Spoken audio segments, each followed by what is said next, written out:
What is going on, guys? Aaron with SPG, and I'm back on the Minecraft Dynasty. Now, scratch it. Re-rate. Recording in 3, 2, 1. What is going on, guys? Aaron with SPG, and I'm back on Project Mineoid for another episode. Yeah. Ooh, look at the jumps. Oh man, we failed. Alrighty, guys. Back on Project Mineoid. Another episode. Yeah. Unfortunately, got some sad news to talk to you guys about, though. Sad news. Project Mineoid is going to be coming to an end, and rather rapidly. Unfortunately, the support for the mod pack has kind of ran out. Not the support from you guys. You guys have still been amazing, showing all the support. It's been wonderful. You guys have killed it. We will provide everything to you, and I would love to keep the series going. However, the support that I'm talking about is the actual creator of the mod pack, the host of the server, that kind of stuff, has kind of dipped his head out and said he doesn't want to be a part of it anymore. And that's going to lead to the end of the series. I mean, that's really all there is to it. Unfortunately, there's not much that we can do about it, but we're going to go out with a bang. We're going to finish the project of the lab here that we wanted to finish. We're going to take on the beast Ender Dragon, and we're going to have some fun with the guys in kind of a last little bit of episodes. But the end date for the server is April 23rd. So you guys have 3 or 4 more videos until the end. Not too many, but luckily we do have our DW20 series going, which has quite a few of the mods we have in here, as well as you know, some different mods that weren't in here. So that series should keep the modded Minecraft alive. I know Yithmovig, Zolan, and I are looking at starting Blightfall here pretty soon. If not, coming up this week at some point. So there's a lot of stuff planned for the channel to kind of keep it going. And we do hate to see Project Mineoid. You guys have killed it on the support. Hopefully you're not too upset. If there was anything I could do to kind of keep the series going, I definitely would. But most of the fun of this series, you know, is the multiplayer aspect, so I feel like moving it to a single-player world wouldn't be ideal. Of course, if that's something you guys want, let me know down in the comments below, and we can always see how that would work. But, yeah, so just keep tuned in the next few videos for details about the end, Twitter, all that good stuff. And, you know, we're really sad to see it go, but let's get started finishing out our lab. So we only have, if we look at everything here, we only have one room that is left to finish, and that is this room, which we had said was going to be our auto crafting room. So we're going to get that going and set up here. So what do we need for auto crafting? Well, I know for sure that we're going to need these ME interfaces. So boom, and NEI synchronized. So we're going to need the interfaces, and then we're going to need a 1K crafting storage. Oh, I was in single player. Let me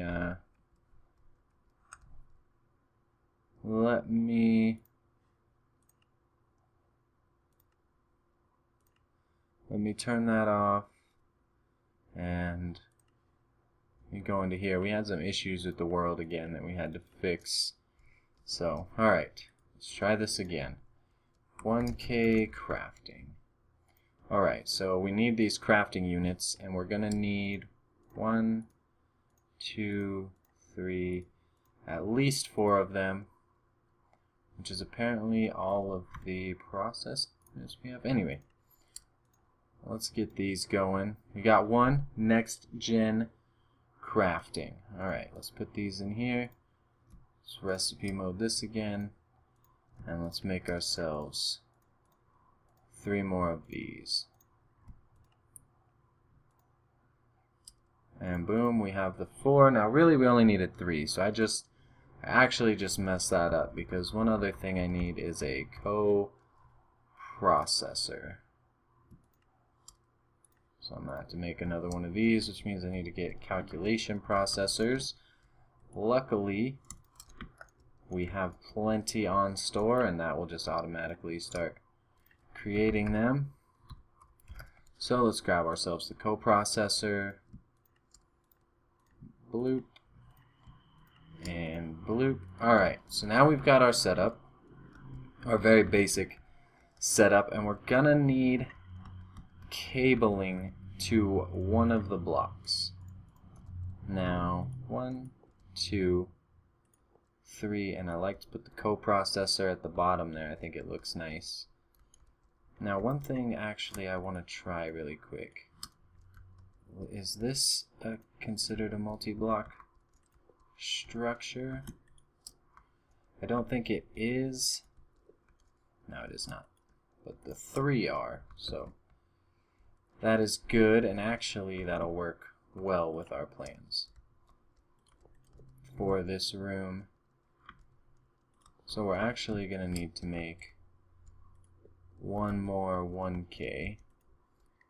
So if we do 1K crafting, we're going to want to make more of these, and we're going to want to make more of these. And there we go. Well, a little bit of server lag there, but we're all good. And you in the middle. Boom. Multi-block structure. Let's dig out a bit down into here. And then we'll head on down into the floor, which we've kept open intentionally. More pranks. Alright, so now this has 3 of 8 channels, so we're so good. Let me get some cable out of here, and we're going to run that, which should put the device online momentarily. Device online, there we go. Now we're also going to need to attach cables to the interface that we get set up, and we'll slap down our ME interface here. So we've got that. Crafting storage with the interface. Alright, we need a pattern terminal, which requires a crafting terminal, which requires an ME terminal, which requires an illuminated panel. There we go. Alright, so much goes into this stuff, you know? And it seems like we're always missing just one aspect. There we go. Got ourselves a pattern terminal. Now where are we going to put it? I think honestly it's just time to remove these, put the pattern terminal and that puppy down. There we go. So the pattern terminal, then we need blank patterns, which are easy enough to make.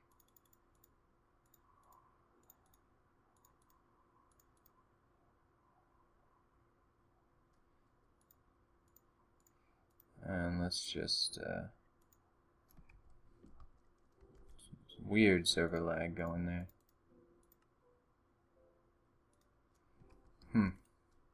Let's do it over here just in case. For some reason it wasn't wanting to create those, because we need quartz cups. Just there.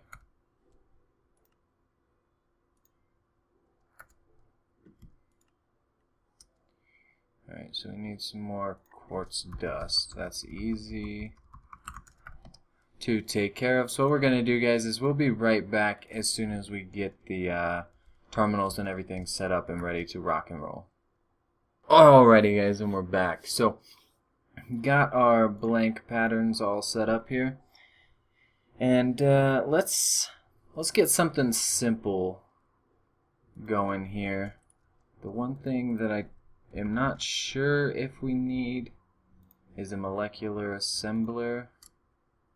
So let's make some more of this.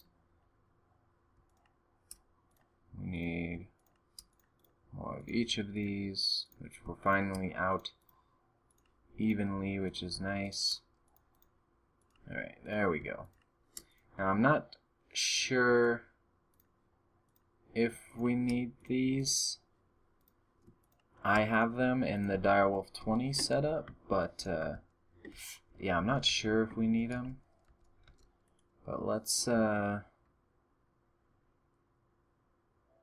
get ourselves a pattern. What's something that we create all the time?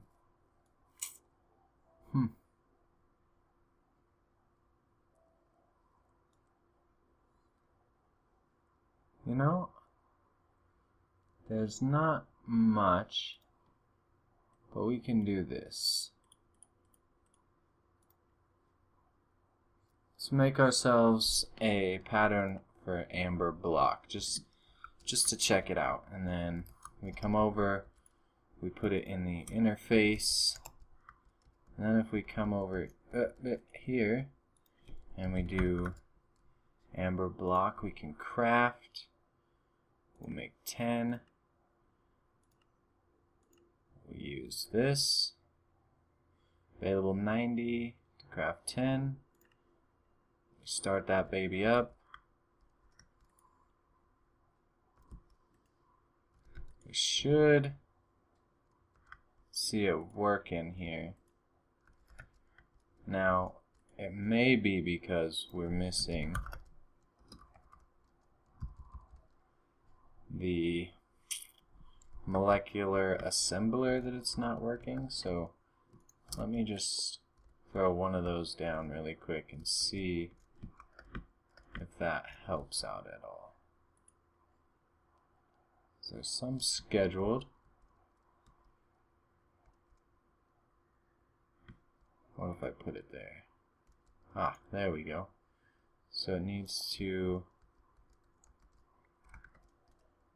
be next to the interface. So if we look in here now for amber, we should see that we have 10 blocks. And we want to do molecular. I don't know if having more than one really helps, but I guess we're gonna find out here. Although, I don't know if they can use the same one.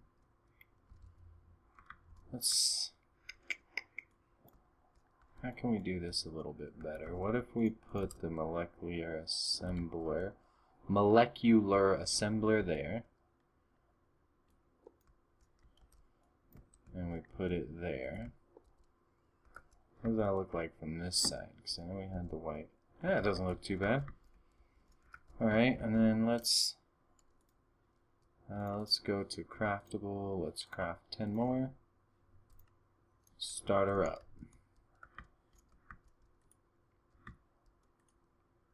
And there we go, it's done.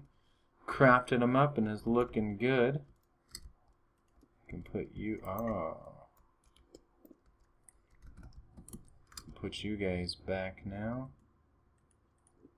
No.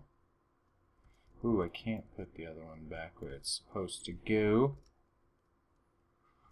I guess realistically we should have the room ending like that anyway. So boom, bada bing, bada boom. There we go. Now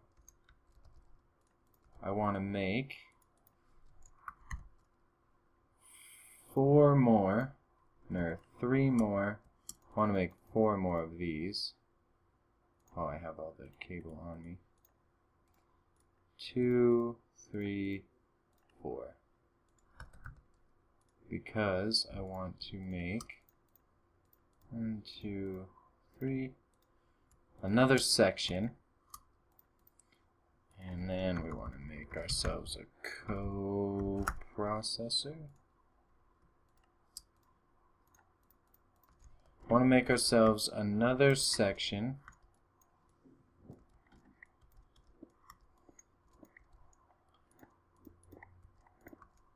down here. And then let me grab out the ME cable, which we're running low on, so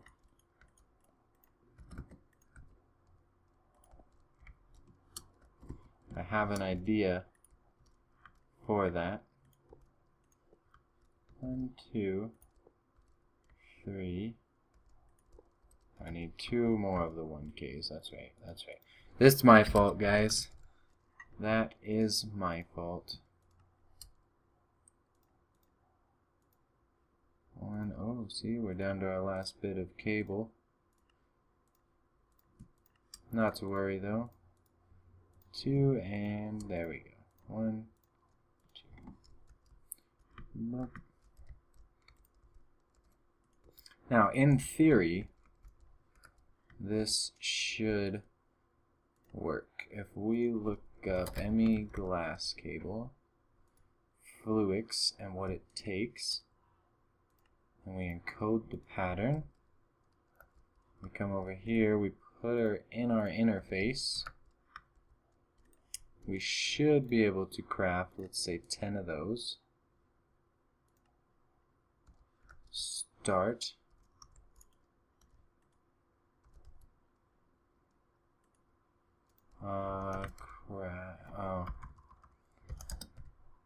ME glass cable, we have 12. Now, I want to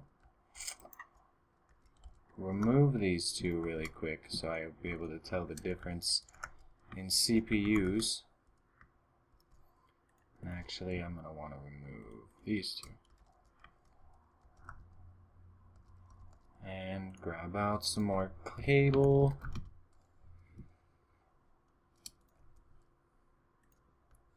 Connect that, get that bad boy online. And we're going to craft 10 more. We're going to use CPU 1. And I think it's already done. So if I do stored, class cat, yeah, there we go. That is a crafting system all set up and running smooth. So we can expand this at any point as long as they're not touching. Both of them are now online. We can expand them, put more on this side of the wall. We could even, we could expand them on both sides. It's looks good. I really like it. I would maybe like to hide the interface, but you know, easy enough. So we've got everything there to auto craft, and as we find stuff that we use a lot of, you know, we can plug it in and then just auto craft it when we need it. Now, one of the things that you can auto craft, which is really, really nice, and doesn't even actually require most of this setup, it requires this part of the setup, but we have the other ME interface on us, right? Now let's grab out, let's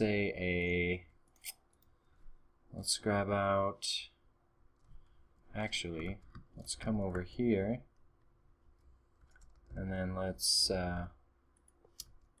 pop this down, and then head over to our pattern terminal here. And if you look, we can switch here to processing pattern.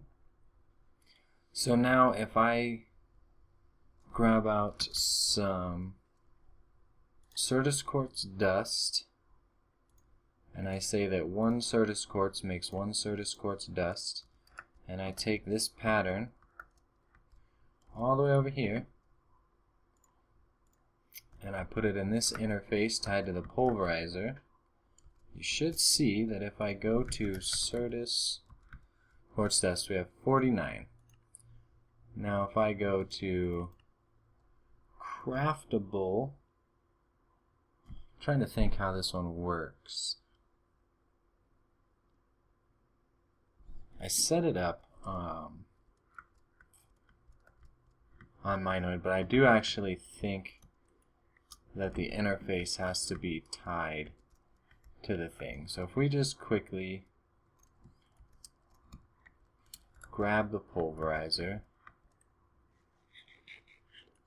munch up on some food, and we'll put the interface here with the pulverizer here. We'll put the pattern back in there. Right? Alright, I think this is how this whole thing works. And we grab out some of our glass cable.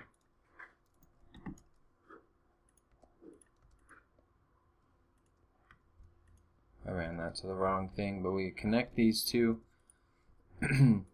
We configure the pulverizer to accept items from the bottom.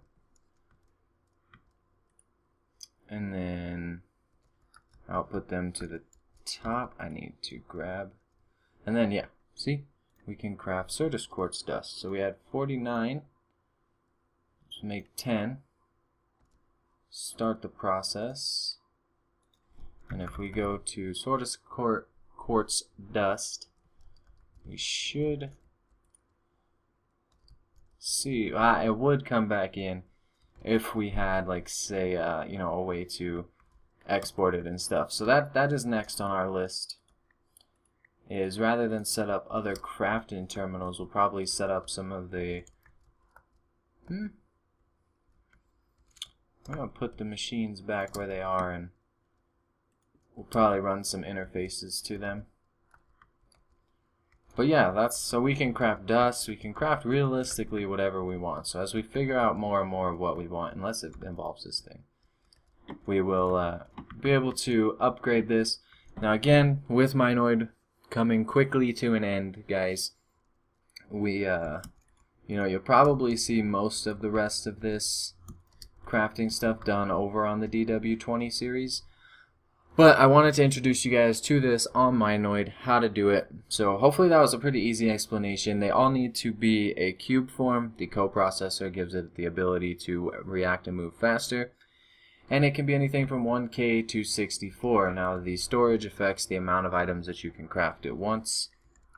So say I wanted to make some glass cable and I wanted to craft 4,000. I have no CPUs available because it needs 8,032 bytes, and my computers don't currently offer that. But I don't think I'm ever going to have a crafting job that requires that much, so yeah, it's not that big of a deal. And we have a lot of auto crafting stuff already set up that we've used kind of as an in-between. So the auto crafting in Mineoid, not something, you know, that I can foresee us using as often as, you know, I think we could have used it at the start. But being new to the DW20 series, you're definitely going to see a lot of use for it over there. So be sure to check that out again, like I said. And watch Mineoid for more information on when we will be over. But unfortunately, guys, we are out of all time today. And, you know, I know it sucks. I'd like to stay here and record with you guys for hours on end. But we're getting ready to head over to Twitch, stream some DW20, getting the other spawners set up. So again, be sure to check out Twitch if you haven't already. As always, guys, this was Sam with SPG. Thank you guys so much for watching. Appreciate all your support on Mineoid. Hate to see it come to an end, but you guys have killed the support. Can't tell you how much we appreciate that. Enough to mess up my outro, which I almost never do, but it's just unbelievable, guys. In all honesty, it's mind-blowing, and I hate to see the season come to an end, but it is, and you know, we've got an exciting next few episodes for you guys. So again, as always, this was Aaron with SPG. Thank you guys so much for watching, and we'll see you in the future. Goodbye.